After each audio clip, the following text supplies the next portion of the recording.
Par la nouvelle naissance, Dieu vient faire sa demeure en nous, en Jésus-Christ, par le Saint-Esprit. L'homme naturel tel qu'il est, par nature, ne peut recevoir Dieu. Dieu est absent. Pour que l'homme puisse devenir un avec Dieu, il faut de toute nécessité qu'il ait quelque chose en commun. Il faut que Dieu vienne faire sa demeure dans l'homme. C'est précisément cela qu'il fait en la personne de son Fils Jésus-Christ. Et c'est le Saint-Esprit qui en est l'agent. Vous avez peut-être eu entre les mains tel ou tel d'entre vous un de ces ouvrages récents qui veulent nous faire croire une soi-disant présence de Christ dans l'homme.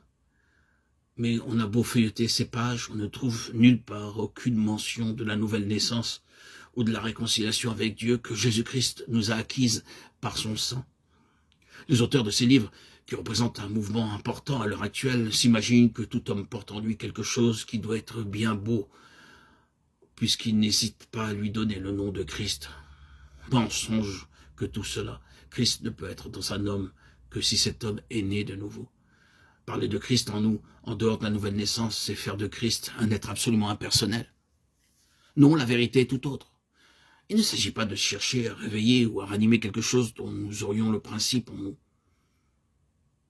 C'est d'une naissance qu'il s'agit, d'une nouvelle naissance, c'est-à-dire de quelque chose qui n'existait pas en nous. La prédication de l'Évangile n'a pas pour objet le réveil de Dieu en l'homme, comme s'il y avait en nous un Christ qui pût reprendre vie. Elle a pour objet la venue de Christ et la possibilité pour l'homme de le recevoir. La grande doctrine paulinienne, Christ en nous, l'espérance de la gloire, ne représente pas seulement une réalité dans nos cœurs, dont nos cœurs sont pleins. Elle représente une nécessité absolue pour quiconque veut appartenir à Dieu. Il n'y a aucune possibilité pour l'homme de vivre dans la communion de Dieu si ce n'est sur cette base-là, Christ en nous. Par la nouvelle naissance, l'événement qui a eu lieu historiquement à Bethléem se répète, s'accomplit en nous. Christ vient en nous par le Saint-Esprit. Et la vie nouvelle commence et se développe en nous, exactement comme la vie physique d'un nouveau-né. Encore un mot pour terminer au sujet du principe fondamental de la nouvelle naissance. Il n'y a aucune possibilité pour la nouvelle vie de trouver en nous un point de départ tant qu'il n'est pas bien entendu de notre côté que la vieille nature ou la nature tout court est arrivée à sa fin et a épuisé ses dernières ressources.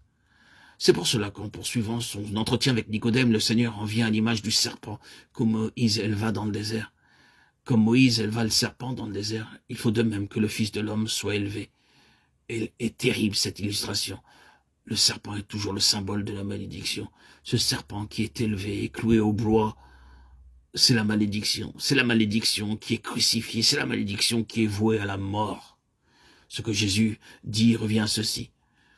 Je vais tout à l'heure prendre sur moi le péché de l'homme et de la race. Moi qui ne connais pas de péché, je vais être fait péché. Bien plus, je vais être fait malédiction. C'est en maudit que je vais mourir. Voilà ce que Dieu pense de l'homme. Il n'est bon que pour le jugement et la mort. Cette création maudite, il faut qu'elle soit mise de côté pour faire place à une création nouvelle, parfaite, conforme en tout point à la nature même de Dieu. Celui qui veut entrer dans le royaume de Dieu doit être prêt à se séparer complètement de l'ancienne création. Sans raison de ce principe que la nouvelle naissance est précédée la plupart du temps d'une période de crise aiguë et profondément douloureuse. Car il est indispensable que l'homme commence par reconnaître l'abîme que le péché a creusé entre Dieu et lui. Et qu'il est par conséquent impossible à Dieu de le recevoir dans l'état où il est. C'est pour cela que les enfants de Dieu ne peuvent entrer dans la plénitude de la bénédiction que lorsque leurs yeux se sont ouverts à la signification profonde de la croix. Jamais nous ne parvenons à la plénitude de la vie céleste tant que nous n'avons pas reconnu une fois pour toutes que Dieu en a fini avec notre vie naturelle et qu'il veut lui-même être tout pour nous.